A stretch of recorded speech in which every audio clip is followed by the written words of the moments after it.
ચલો આજે આપણે સ્ટેટિસ્ટિકનું એક ચેપ્ટર રિવાઇઝ કરીશું. ચેપ્ટર છે ચેપ્ટર નંબર 4, બરાબર, સામાયિક શ્રેણી. હવે સામાયિક શ્રેણીનું બેઝિક તો મેં તમને શીખવાડ્યું જ છે. તો આપણે સામાયિક શ્રેણીનો સ્વાધ્યાય કરીશું કે જેની અંદરના બધા જ દાખલાનું રિવિઝન મળી જાય આપણને.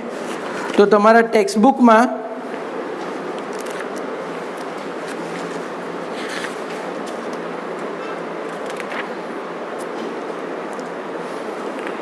પેજ નંબર 180 ઓપન કરો. એનો વિભાગ ડી.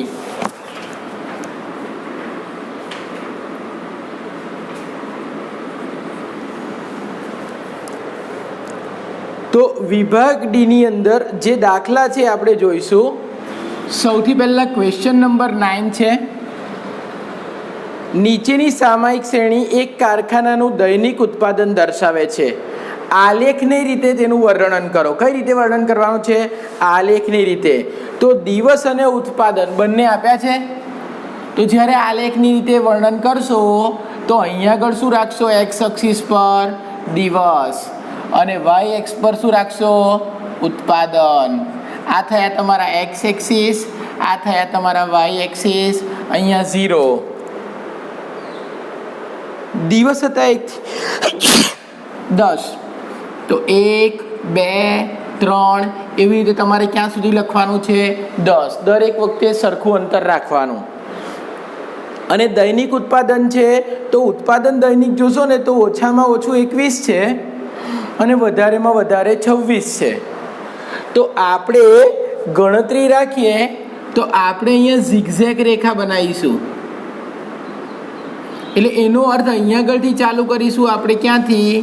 21 થી. 21, 22, 23, 24, 25, 26. ત્યાર પછી આપણે મૂકીશું કે 1 તારીખે એટલે પહેલા દિવસે ઉત્પાદન 21 એકમ હતું તો અહીંયા ડોટ મૂકીશું. બીજા દિવસે 22 એકમ હતું તો અહીંયા ડોટ મૂકીશું. ત્રીજા દિવસે 23 એકમ હતું તો અહીંયા ડોટ મૂકીશું.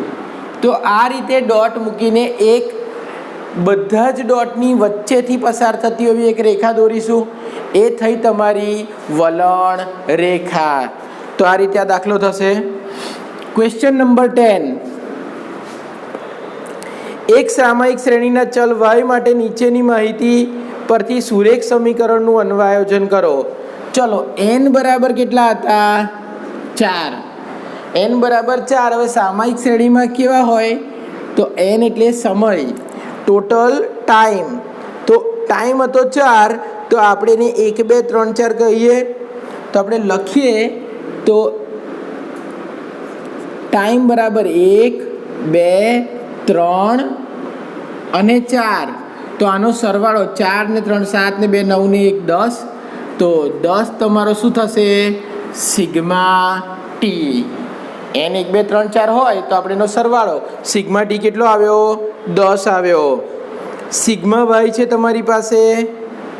હવે આપણે ટી સ્ક્વેર શોધીએ તો 1 નો વર્ગ 1, 2 નો વર્ગ 4, 3 નો વર્ગ 9, 4 નો વર્ગ 16. તો આનો સરવાળો કરીએ. 16 ને 4 20 ને 10 30. તો 30 શું આવી ગયું? Sigma t square. તમને બીજું શું આપ્યું છે? સિગ્મા વાય 270 અને સિગ્મા ટી વાય ટી 734. તો તમારે સુરેખ સમીકરણનું અન્વયોજન કરવાનું છે. સુરેખ સમીકરણ એટલે કે બી શોધવો પડે. બી વાય ટી કહો કાં તો બી કહો. તો એન સિગ્મા એક્સ વાય ની રિગ્રેશનનું સૂત્ર હતું નિયત સંબંધનું. એન સિગ્મા એક્સ વાય, અહીંયા આગળ એક્સની જગ્યાએ ટી મૂકવાનો. N sigma T y minus sigma એક્સની જગ્યાએ sigma t into sigma y upon t છે તો n sigma t square minus sigma ટીનો હોલ સ્ક્વેર. આ સૂત્ર યાદ આવ્યું? હવે આ સૂત્રમાં આપણે બધું મૂકી દઈશું. તો એન બરાબર 4, N sigma T Y 734 minus sigma T 10 into sigma Y 270 upon n 4 sigma T square 30 sigma T no whole square એટલે કે 10 નો સ્ક્વેર। તો આના ઉપરથી તમને b ની વેલ્યુ મળી જશે જે તમને ગણતા આવડે।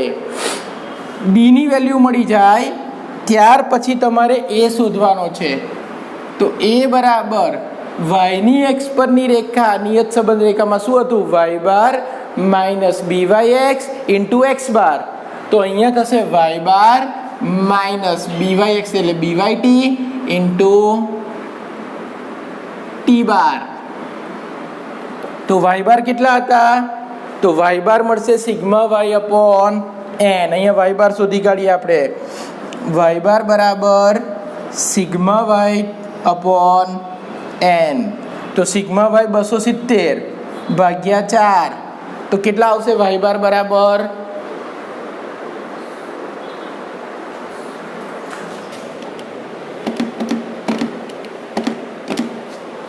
67.5।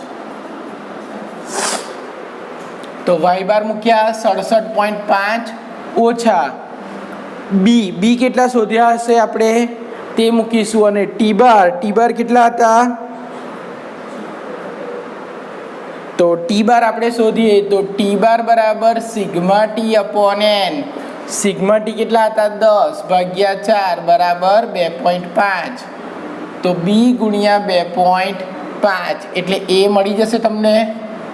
ચલો નિયત સંબંધ રેખા y કેપ બરાબર a plus b into t।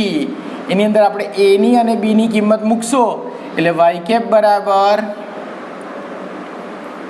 Dash plus dash T. આ થઈ ગયું તમારું સુરેખ સમીકરણ। તો આ રીતે આ દાખલો ગણાશે। ચલો ત્યાર પછી આપણે y બાર શોધીશું। y બાર કઈ રીતે મળશે? Sigma y upon n। તો સિગ્મા y કેટલા થાય છે?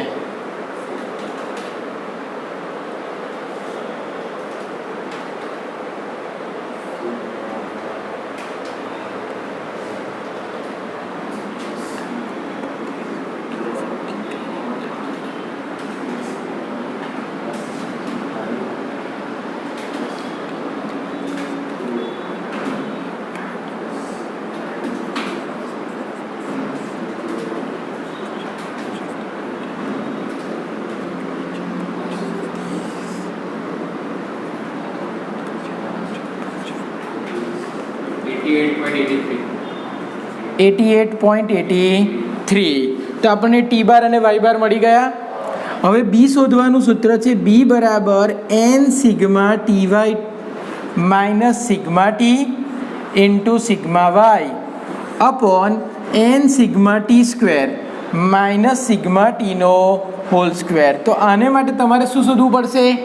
T y. તો 69 વંજા 69 75 ગુણ્યા 2 150 82 ગુણ્યા 3 246 91 ગુણ્યા 4 364 101 ગુણ્યા 5 505 115 ગુણ્યા 6 690 સરવાળો સિગ્મા ટી વાય। ત્યાર પછી તમને ટી સ્ક્વેર જોઈશે। 1 નો વર્ગ 1 2 નો વર્ગ 4 3 નો વર્ગ 9 4 નો વર્ગ 16 5 નો વર્ગ 25 6 નો વર્ગ 36। તો આનો સરવાળો કરશો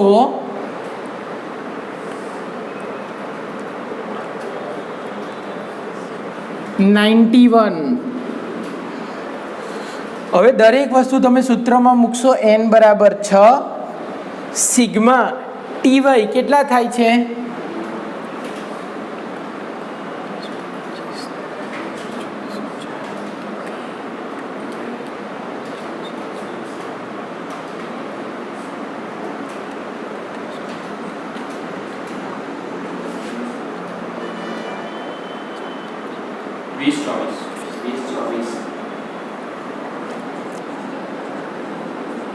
ઓછા સિગ્મા ટી 21 સિગ્મા વાય 533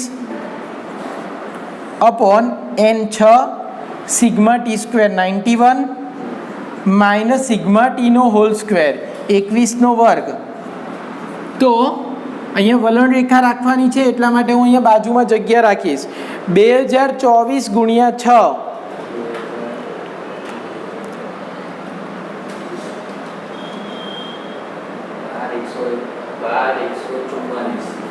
12,144 ઓછા 533 ગુણ્યા 21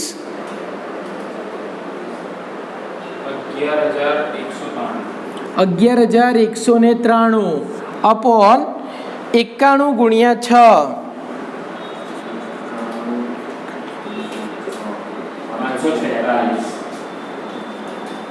અને 21નો વર્ગ એટલે 21 ગુણ્યા 21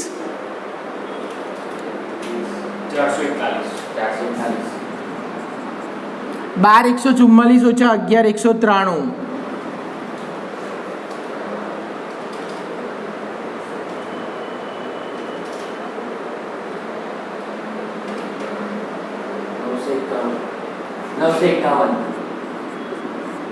546 ઓછા 441 તો બી બરાબર 951 ભાગ્યા 105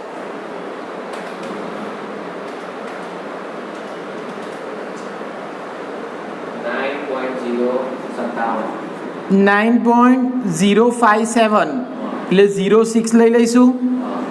ઓકે, બી મળી ગયો. એ બરાબર વાય બાર માઇનસ બી ટી બાર. તો વાય બાર કેટલા શોધ્યા હતા આપણે? 88.83 ઓછા બી 9.06 ઇન્ટુ ટી બાર કેટલા હતા? 3.5. પહેલાં 3.5 ગુણ્યા 9.06 કરો.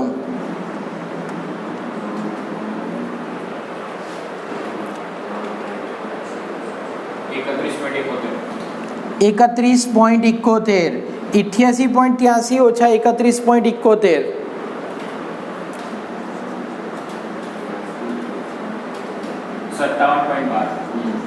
57.12 તમારો શું મળી ગયો? એ મળી ગયો. હવે સુરેખ સમીકરણ બનાવીએ. તો સુરેખ સમીકરણ વાય કેપ બરાબર એ પ્લસ બીટી. તો વાય કેપ બરાબર એની કિંમત 57.12 વત્તા બી 9.06 ટી. આ થઈ ગયું તમારું સુરેખ સમીકરણ. હવે સુરેખ સમીકરણમાં દરેકની વેલ્યુ શોધવાની છે. તો સુરેખ સમીકરણની અંદર દરેકની વેલ્યુ શોધીશું આપણે.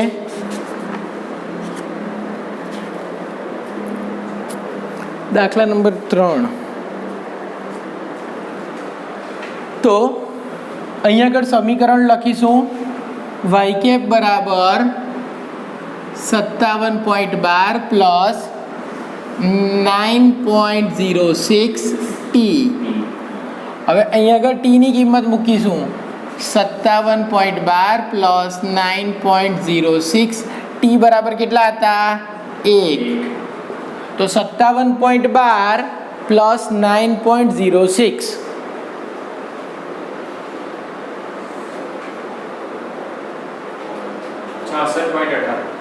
66.18.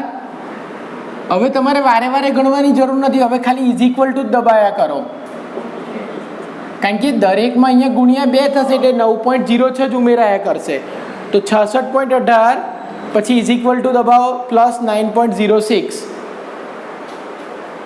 75.24 પછી ઇઝ ઇક્વલ ટુ 84.3 પછી is equal to 93.36 is equal to 102.42 is equal to 111.48. તો આ રીતે તમને દરેકની વેલ્યુ મળી જશે. હવે ક્વેશ્ચનમાં જુઓ. તે પરથી વર્ષ 2016 તેમજ 2017 માટે વાહનોની નોંધણીની સંખ્યાના અનુમાનો મેળવો. તો આપણે 2016 અને 2017ની પણ ગણતરી કરવાની છે. તો સૌથી પહેલાં 2016નું અનુમાન. તો અનુમાન કરવા ટી બરાબર કેટલા થશે 2016માં? તો 2015માં 6 હતા, તો ટી બરાબર કેટલા થશે? 7. વાય કેપ બરાબર 57.12 વત્તા 9.06 ટી. ટીની કિંમત કેટલી મૂકશો? 7. 57.12 વત્તા 9.06 ટીની કિંમત મેં 7 મૂકી. તો 57.12 વત્તા 9.06 ગુણ્યા 7.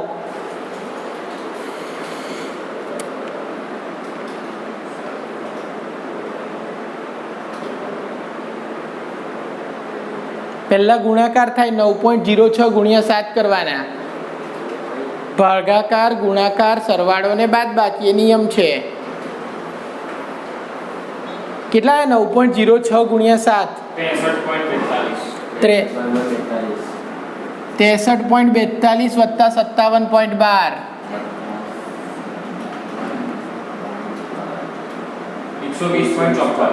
120.54.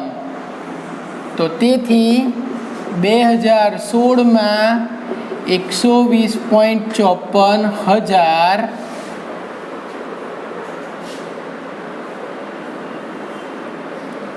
વાહનો હશે. એવી જ રીતે તમારે 2017નું અનુમાન કરો.